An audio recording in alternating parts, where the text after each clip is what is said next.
because you're jumping back into the gap. Outlet to coach, it's either sideline, 2 on the side, 3 on the side. That's off the second cut. Leads the country in offensive rebounding. Hey, Coach. Welcome to the Basketball Podcast. I'm your host, Chris Oliver. Let's share the game.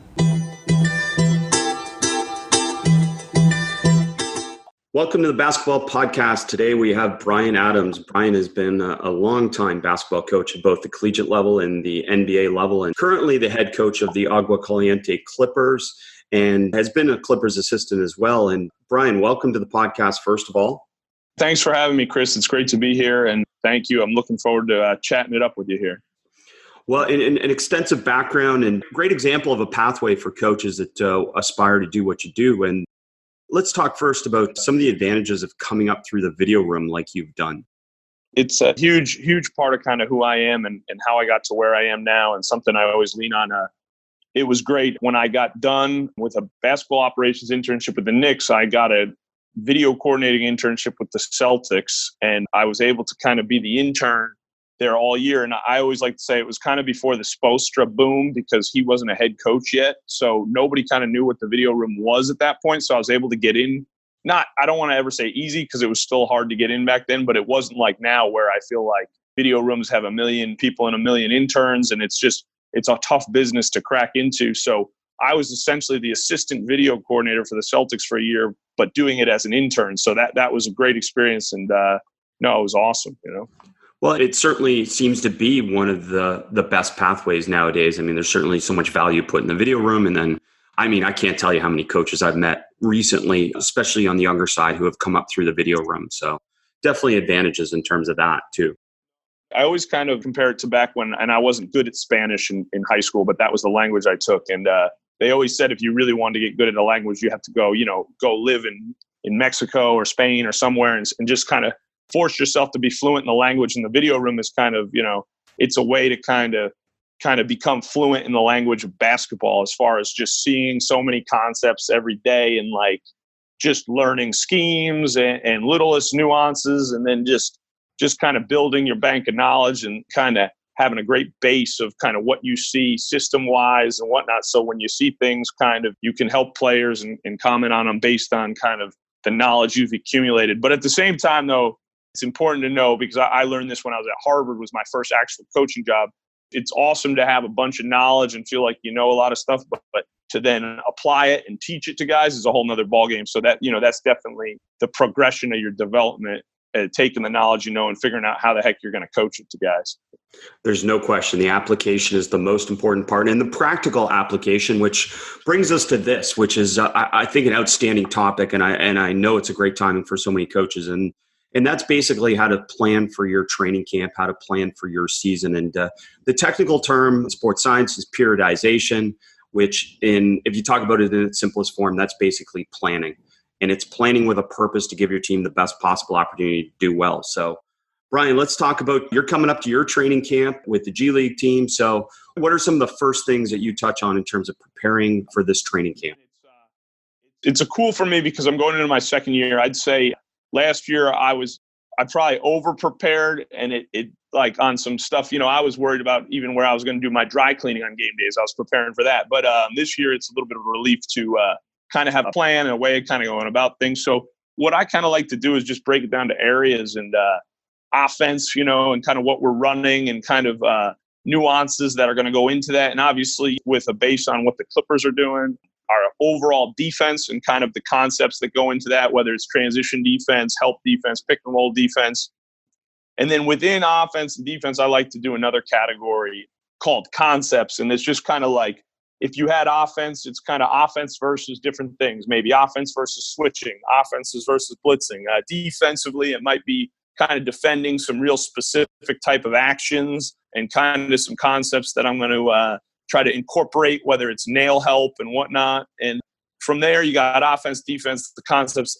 Also go big into player development, because that is kind of, the biggest part of the G League is that obviously we all want to win and stuff, but there's a huge development purpose to it. And it used to be called the D League because of that, obviously. And it's kind of about figuring out how to get guys better and doing it within your system. The other area I also am focusing on is my specials. And my specials is kind of like in-game situational stuff like need plays and all that stuff that I just, from being a young coach, I don't have a ton of experience with. So I try to pre-plan kind of that stuff as much as I can so that hopefully when the game comes, I can then adapt it to whatever situation's happening. I'm also thinking another area is practice. You got your installs of your teaching and whatnot. You've got your breakdowns and all that stuff. And the last two things are just kind of overall culture and then my team.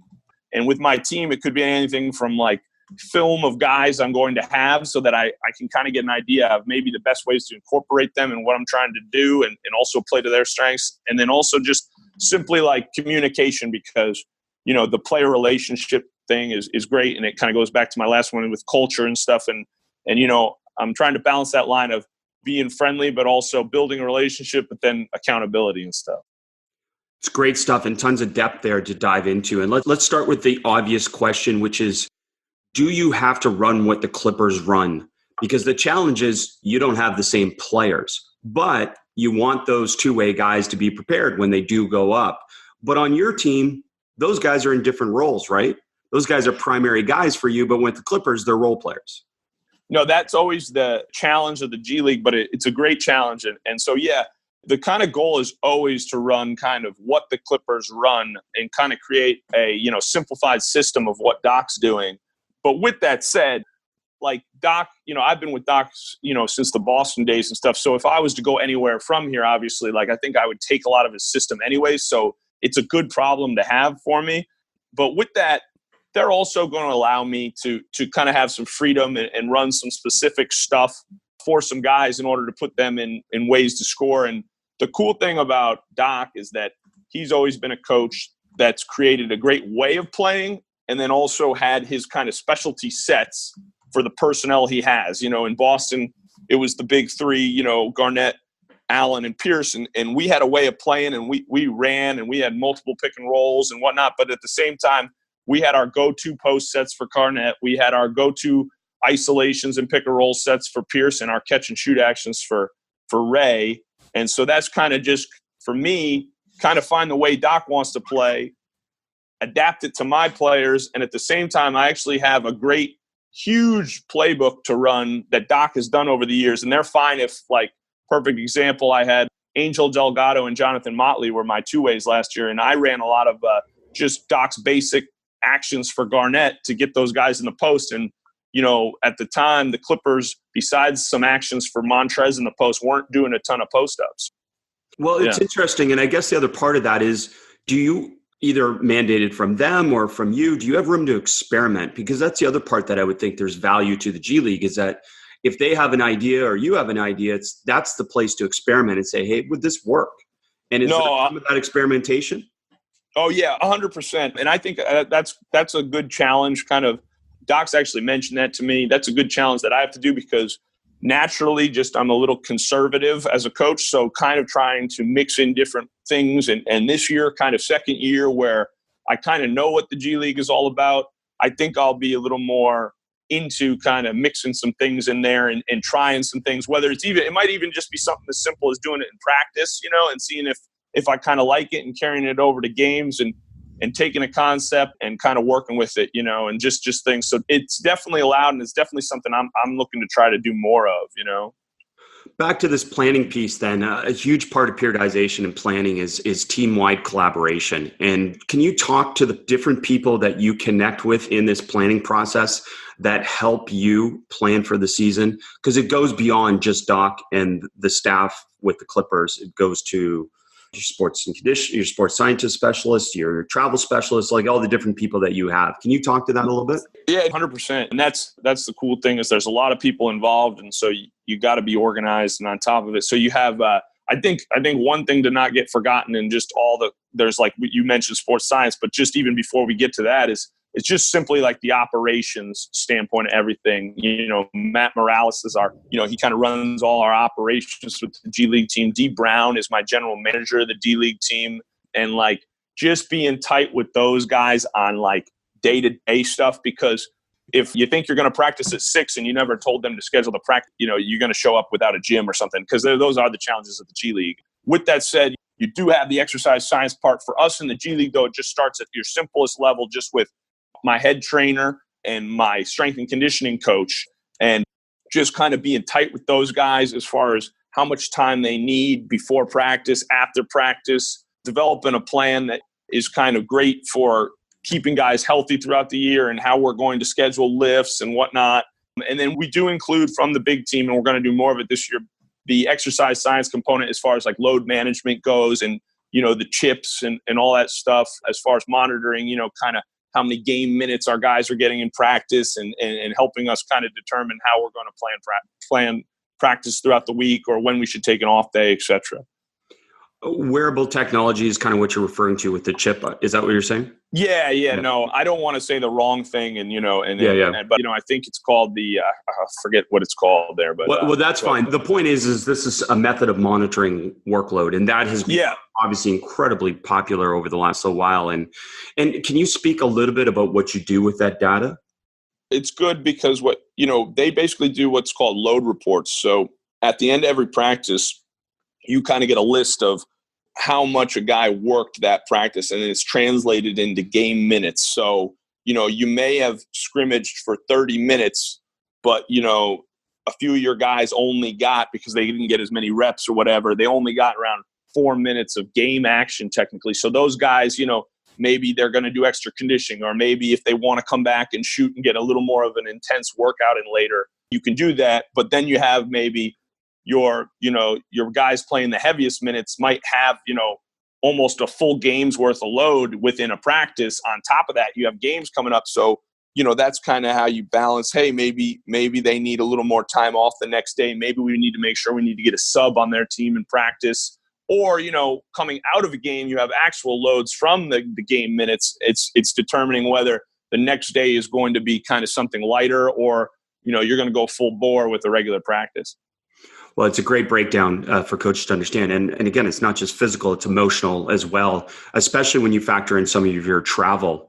And that comes back to planning for you a little bit in terms of some of the decisions you make more within the competitive phase of the season. But whether to practice or not to practice, what is generally the philosophy? And I don't know the Clippers' philosophy, but what's generally the philosophy for a G League organization? I assume there's more emphasis on practicing if possible.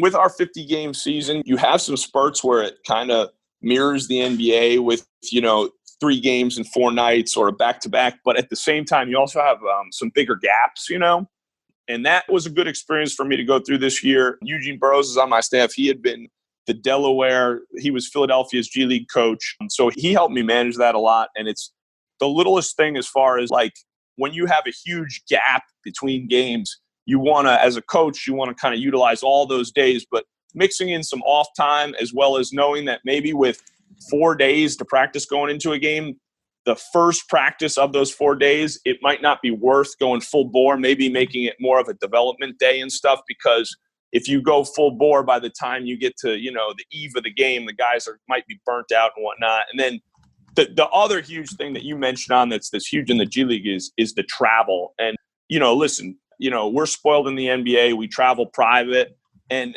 it's just one thing to travel normal, but at the same time, like it builds over a season where you're traveling to play basketball games and you have full days in the airport. It just kind of adds up and adds to the fatigue. So that was always big. If we had time after a travel day, making sure we weren't going super hard the next day, just because of the fatigue. And especially, it's not really about me, and obviously I need some rest and my coaching staff needs some rest, and we definitely want to monitor that, but we be really careful about the physical and mental toll it plays on the guys, the travel.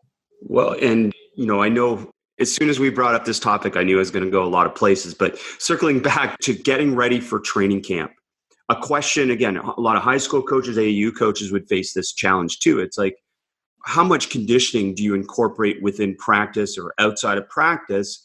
And the expectation for professional players, they're coming in shape, I'm assuming.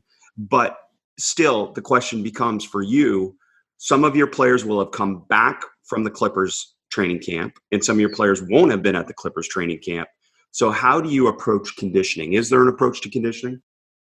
So I think with us, it's a little different. Whether if you were a high school program, you're probably having the guys within your system a little earlier. There's always the fall plan or whatever. If you're a college program, obviously those guys are in the weight room from August a lot of the time.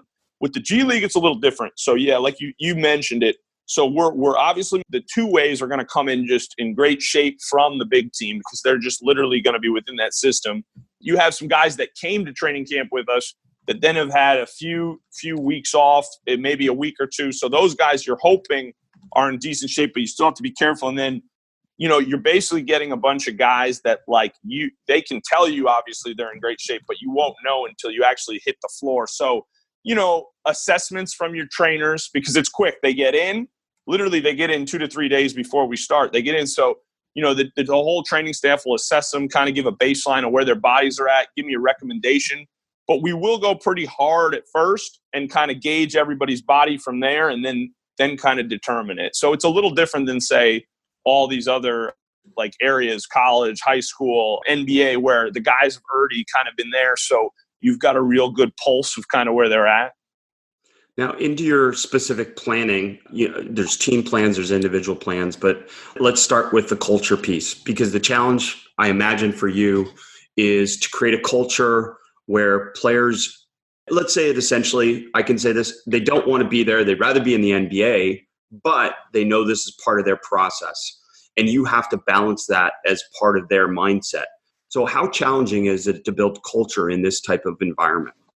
It's definitely challenging because you nailed it. I mean, at the end of the day, the goal of the G League is to get out of the G League. And that's not meant to be a diss or anything like that, but that, they want to get to the NBA, or that they want to kind of showcase themselves that then helps them make more money on the overseas level, So it is hard. And my big thing is, I won't touch on every piece, but the three things I'll touch on is, number one, respect. That's a big doc thing, but it's just kind of how you treat people, carry yourself so that you kind of deserve respect, and just, coaches need to be respectful to players. Players need to be respectful to coaches, and don't do anything that's kind of disrespectful to yourself, your teammates, or the organization, and kind of just following that, because, through the ups and downs, we can't lose kind of our level of respect for everybody. But the big piece after that to me, and this is what I just always try to express, and it's the big thing with culture too, is, it's easy for me to have these cool things, but it's about re-emphasizing it and making the guys know I truly believe in it. But the next piece is your standard. I always say your personal standard, as far as how you want to go about your development as a person and a player, because you have to set your bar pretty high and work towards your standards, so that even if the results aren't necessarily showing, you kind of have that standard of success you want to achieve. So you have to keep working to it, what you're doing daily, your routines, and kind of your habits, And with that said, kind of you've mentioned it before, guys are going to come down on assignment, and their roles might be different than the big team. And it's kind of always making sure the guys in the G League understand that they actually are being evaluated on the little things, because there's a notion that I need to get buckets in order to kind of, I need to blow up a box score in order to get people's attention. And I understand that, because that's definitely some truth to that. If a guy has 50 points in the G League, people are going to notice it. But at the same time, I always try to remind them that scouts are truly trained on the little things.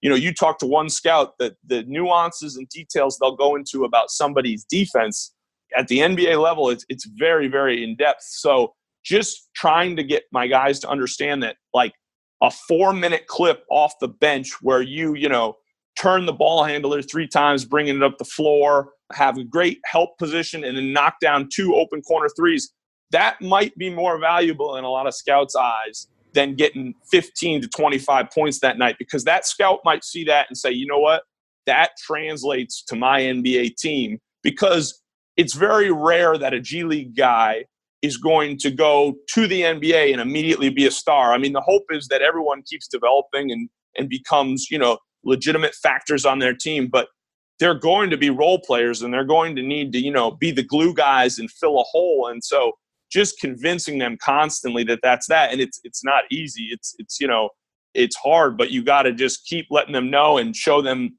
positive reinforcement for the little things, I think, Great insights. And it just struck me as you're talking there about the value of shooting now in the NBA. And I'm curious because really your schedule creates challenges for this, but one of the values to a player would be that you improve their shooting. How much isolated shooting training is taking place at the G League level to be able to help a player develop a skill that could promote them and keep them in the NBA?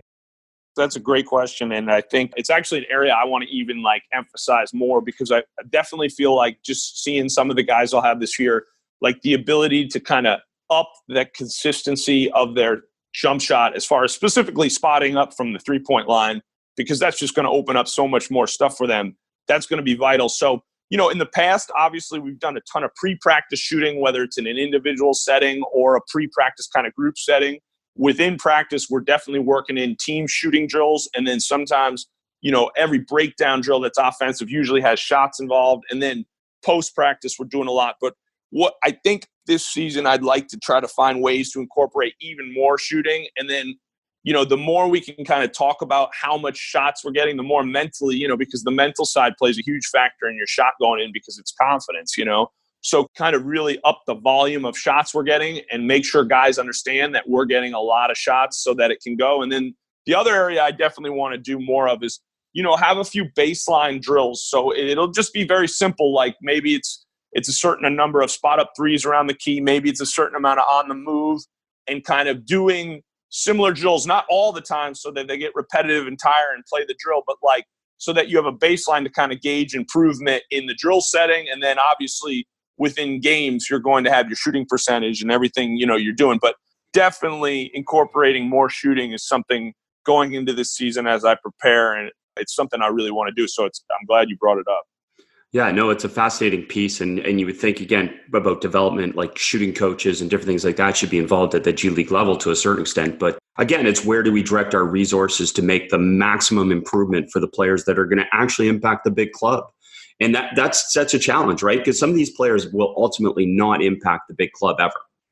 Totally. And that's the number one goal, obviously, is to help supplement our big NBA team in any way we can. So, that's, you can talk skill development all you want and specific drills, but at the end of the day, last year, if Jerome Robinson comes down, his huge development piece is playing in games and then making sure we can get him to play the right way in games. And that's development right there, and just helping the big team win. But with that said, you also have other guys on your team that are trying to make the NBA, or they're just trying to become better basketball players. So just kind of helping them do the little things that kind of will give them the best shot at doing it. And I think the other, shooting is a huge component, but I just think the biggest thing, and I'm going to use this as well this year, is just the little defensive effort and defensive nuances kind of that you cannot be a role player and not be able to impact, on the defensive end. And that's not saying you got to be a lockdown defender, but schematically knowing the schemes, one-on-one, being able to stay in front of your guy, and then, just amount of pick and rolls we have, how good is your pick and roll defense, and just your awareness and impact defensively you can have on a game is huge, I think. And that's a huge separator as far as guy comes down, he's making a bunch of shots, but you're also defending on the other end. I think it's going to give yourself a chance, And you talked about defense in your season plan and preparation for training camp. And you mentioned some of the actions that you prepare for. Can you give us the 5 main actions that are happening in the NBA that every team has to prepare for? I think it starts with transition, and that's just always a huge dilemma because there's no set plays in transition. So always drilling it is huge as far as creating basically a mindset to get back. That's huge. Another area sounds simple, obviously, of your individual defense and your kind of closeouts and stuff, and that's huge, and kind of getting reps at that. But I think an area that I really want to up this year is help defense and just the ability to shrink and pack the paint. And obviously, in the NBA, there's great shooting, but I think you're seeing kind of a comeback of really helping in the paint. I believe the top 8 defensive teams were all top 8 in least amount of points allowed in the paint this year. So whereas I've always been a no rim, no 3 guy, contested 2s outside the paint is what we want to force. I'm going to put a little more emphasis on paint defense. But those are two just concepts. But pick and roll, dribble handoffs, screening action as far as, you see a lot of 5-out stuff. A lot of teams call it delay. A lot of teams call it motion or whatever. But just, big has the ball in the middle of the floor, pins on both sides, curls. Defending that is huge. And I'd say those are the huge stuff. So you got transition, individual defense, help defense, pick and roll defense, dribble handoff defense, and then, screening action defense with, a catch and shoot element, pin downs and whatnot, And you mentioned the word, your phrasing of nail help. I'm sure a lot of coaches will want to know what that is. So can you talk about nail help and what that phrasing means? Yeah, no, definitely. Like when the ball is in the slot or on the wing, having a presence a step or two below the ball so that we always say, let's be in to get out, meaning that you're there already so that if the drive comes, potentially by being there already, you've kind of discouraged it at the nail, kind of being in when the ball's in the wing in the middle of the floor there at the nail.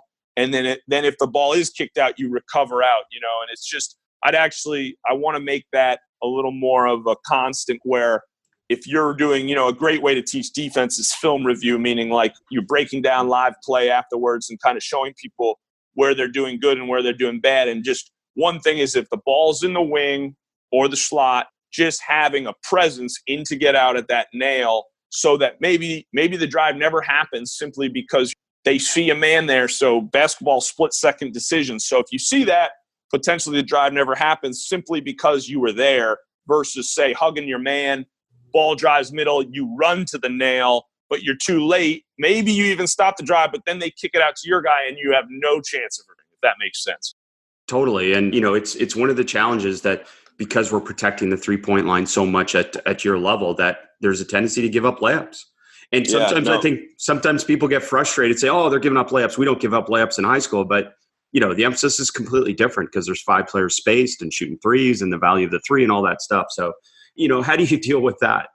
Well, it's funny. So last year, defensively, our numbers weren't great in the G League, but we were really good at limiting 3-pointers. And I think a big part of that was our pick and roll defense. The NBA, has gone, obviously, teams are still being aggressive, and there's teams you have to be aggressive versus. But at the same time, we call them drops where the big is back in his coverage and just kind of handling it 2-on-2 so that you're not kind of engaging the help. And I think we were a big drop team, and it limited the amount of threes we gave because we weren't sucking in on any type of pick and roll stuff. On the side, we're back in our ices, meaning forcing it to the baseline. Some teams call it down. Some teams call it blue.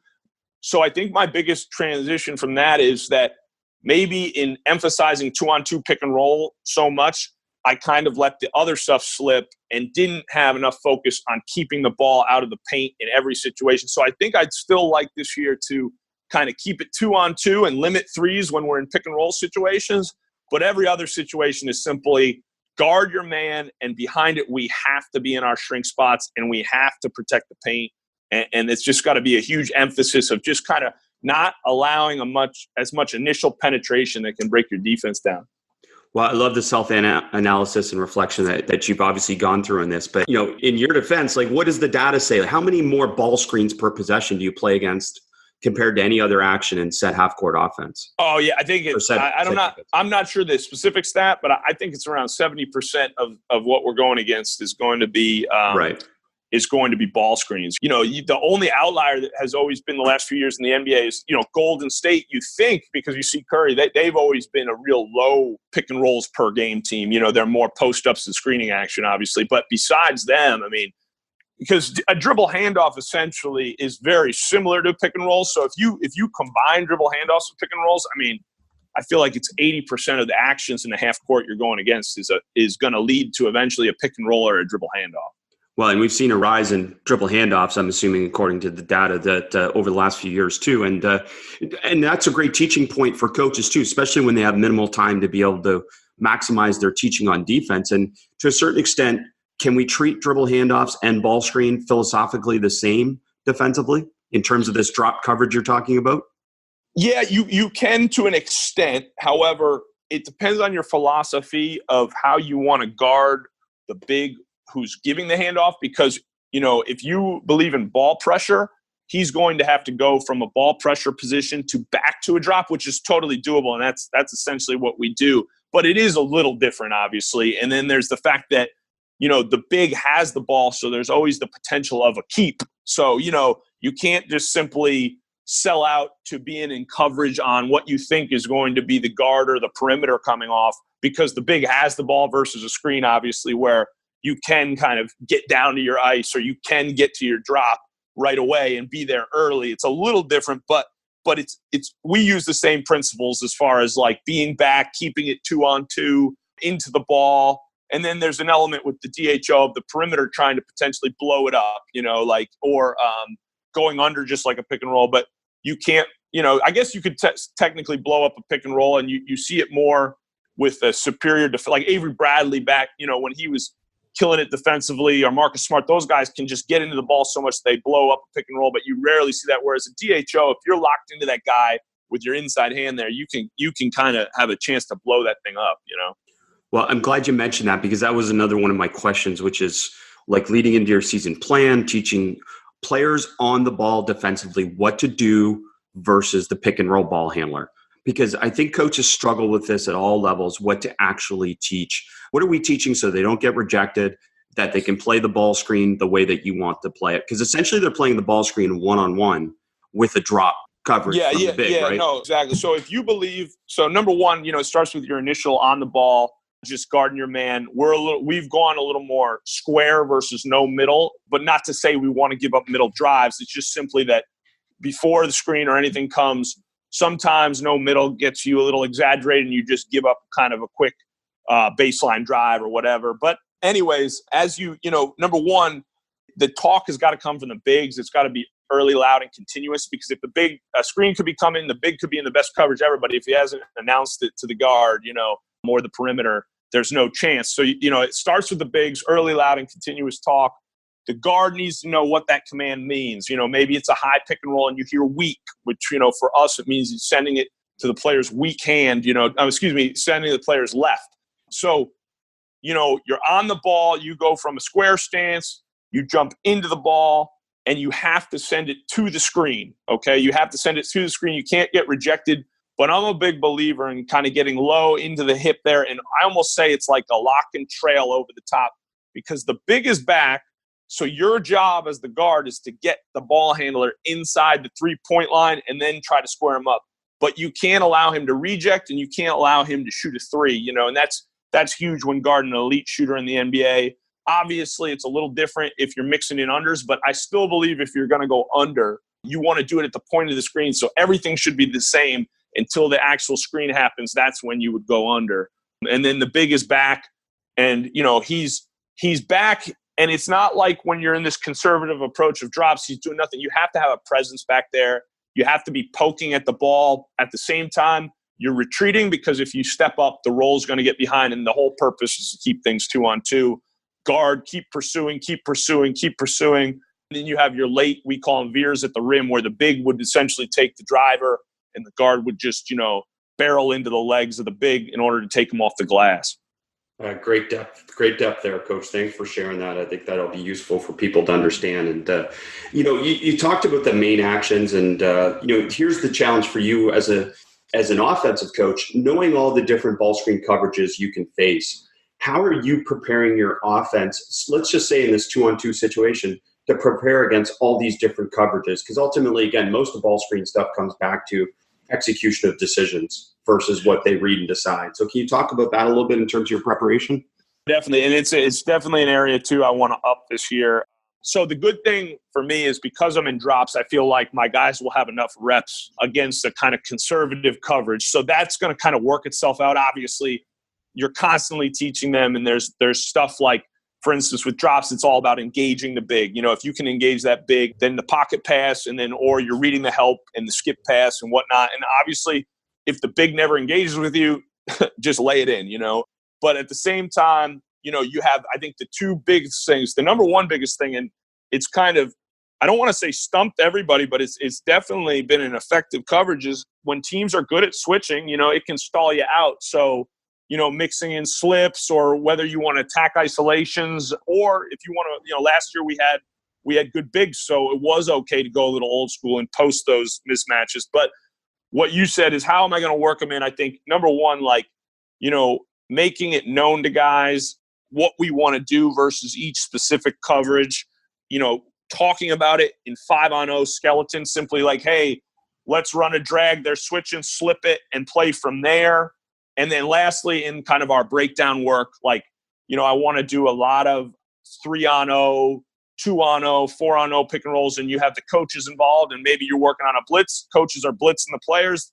They're working on the pocket pass or an advanced pass, or a kind of escape pass or whatever you want to call it, and playing from there in breakdowns. And then lastly, just definitely showing them positive and negative reinforcement via film after the fact, And as you prepare for training camp, how does the film component fit in to what you guys do? Are you doing it pre? Are you doing it post? Are you mixing it individually? How are you mixing in this during camp? So, I love to study a ton of film in order to just kind of see how I want to teach little nuances. Like, for instance, if you have dribble handoffs offensively in that kind of 5-out delay set, I watched a ton of film going into Summer League this year as far as where kind of I thought the optimal spot was for that handoff to take place, and whatever went into that kind of like the teaching nuances. So number one, you have your preparation of film.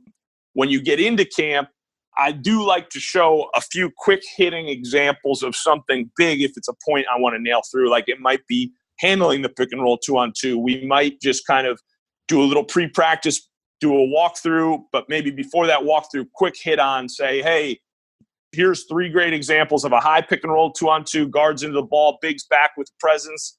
They throw it at the pocket pass. The help doesn't suck in. Let's go. Here's a few ices, we square it back up. The help is reading the roll and whatnot. From there, maybe it's an offensive concept, attacking the blitz. We were just talking about that.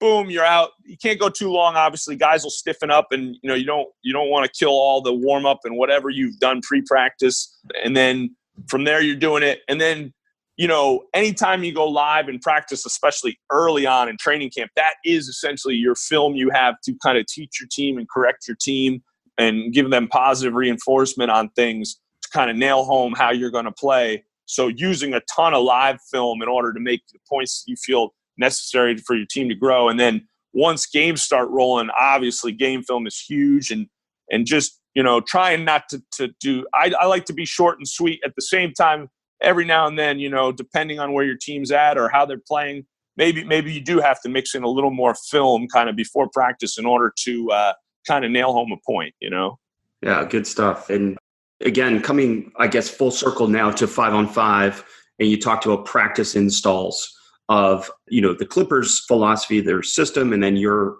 plays, your special plays for special players. How are you balancing that? And what are you starting with? Are you starting from the basic system and then going from there? Because there's obviously a thought now to, like, what are you teaching in terms of penetration reaction, offensive rebound reaction, et cetera, et cetera. There's a lot to install basically in a really short time. So how are you approaching that? Like, obviously, you're always working on, from the offensive standpoint, you're working on your break, because if you can run, you always want to run into your lanes and whatnot. I'm a big believer in kind of introducing a way to play after the play early. So whether it's driving kick or, maybe it's flash game where, when the play breaks down, your big is going to run out and you're going to flash them. I love driving kick. However, what I learned is that, your personnel is kind of going to determine how you're going to play after the play. And so what I like to do is introduce, a way of doing it, and then it kind of morphs into kind of how you actually are going to do it. But I love introducing that. And from there, it's kind of whatever you're going to run. That's kind of, in the olden days, I mean, you probably see it a little more in college, everybody ran a secondary break, meaning what they flowed into. Obviously, San Antonio, kind of set the tone for that. They flowed into their actions so well. But in the past, that's what everybody did. But essentially, every team has something they're going to flow into that's going to be their kind of modern day secondary break. And for a lot of teams, it's pick and roll offense. And I love pick and roll offense. I'll introduce that as well.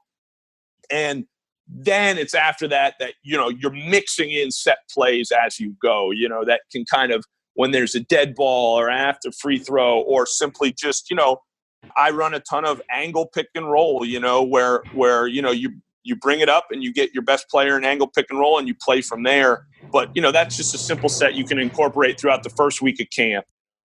Defensively, it's teaching a lot of the whole stuff: transition defense, help defense, pick and roll defense with obviously DHOs, and then from there breaking it down and slowly mixing in, just like you'd mix in a special set on offense, mixing in more specific concepts, and things. But we have around a 2-week period of training camp in the G League, so that's more than enough. I mean, I was fortunate to get an opportunity to coach Summer League this year, and that was really, you had around 4 days to kind of put everything in. So this feels like a lot of time for me. It's great. And for me, part of this process of training camp and preparing for training camp is also how you're preparing to evaluate if what you're doing is working. And is there a process that you guys go through as a staff in terms of evaluating a practice and making sure that what you're doing is actually transferring to the players? Yeah, no, definitely. And I think that was a good learning curve for me this year because, I've been a part of a million practices over my career, but when you're actually the guy running them, I felt like, a big time responsibility to make sure we were being efficient and doing the right things. So, I think I'm pretty pre-planned. So I'll have a real idea of what I want to go through. So from there, you go into your staff meetings and you give it. And I'll usually have talked to my assistants a little via text or on the phone the night before. So it's not like everything is a shot in the dark. So I have an idea what they're thinking and where they think we should go, incorporate that. We meet as a staff, kind of then tune it up and kind of see. And then obviously it's very rare, I feel like, you touch everything on your practice plan. And after the smoke clears, gauging kind of, okay, hey, we didn't go live enough today. So now tomorrow we actually might have to ditch maybe a few installs in order to get the kind of live reps we need. So it's just, I think it's like a constant evaluation of kind of where you're at and like what's going on. Like even, you could lose a game and your pick and roll defense could be horrible.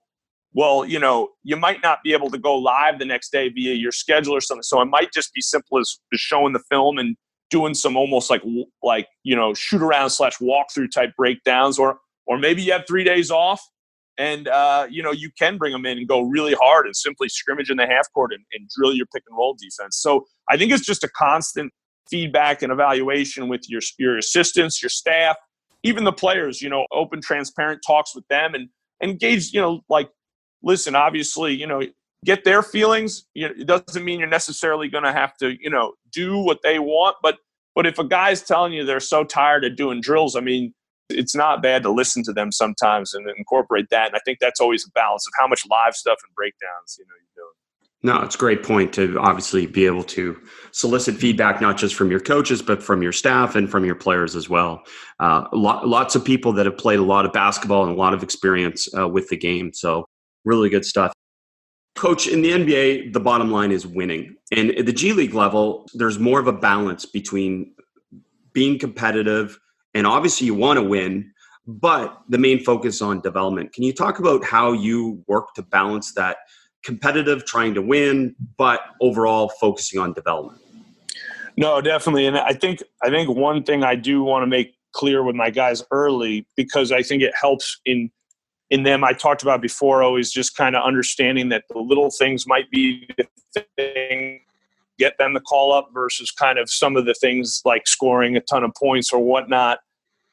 And I think if you can figure out how you can impact winning, that's going to be vital in kind of your success, because at the end of the day, we're the minor league team for an NBA team, and every team in the NBA's goal is to win an NBA championship. So if you can figure out little ways to impact winning, then the hope is that it then helps translate, to the next level if you do get that call up and you help your team win. So that don't get lost in the, I need to be the best shooter in the history of shooting, or, I need to work on all my ball handling, counters, and all that stuff. At the end of the day, obviously all that stuff is great, but you have to prepare yourself to impact winning. With that said, though, we're still doing all that development stuff. We're still doing all that. And it's like the Nick Saban stuff and the process and, going back to your standard, you're working daily to improve on an individual and a team level, and you're kind of chipping away at it every day.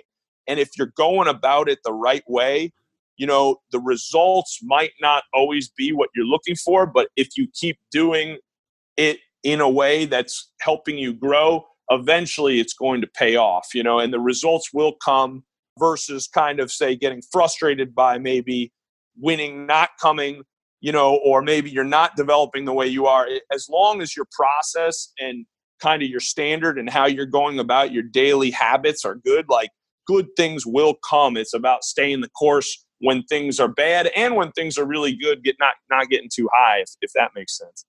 It's great. And maybe just as a final question, you've got this season plan, you've got this plan getting you ready for training camp. How much flexibility as coaches should we, I guess, incorporate into our planning? Because at the end of the day, your players are still going to teach you things that you maybe didn't know you had to teach, or they're going to teach you things about, hey, maybe I don't have to spend as much time on that. Until you get your roster, you might not know that. So is flexibility a part of planning? Oh, yeah, 100%.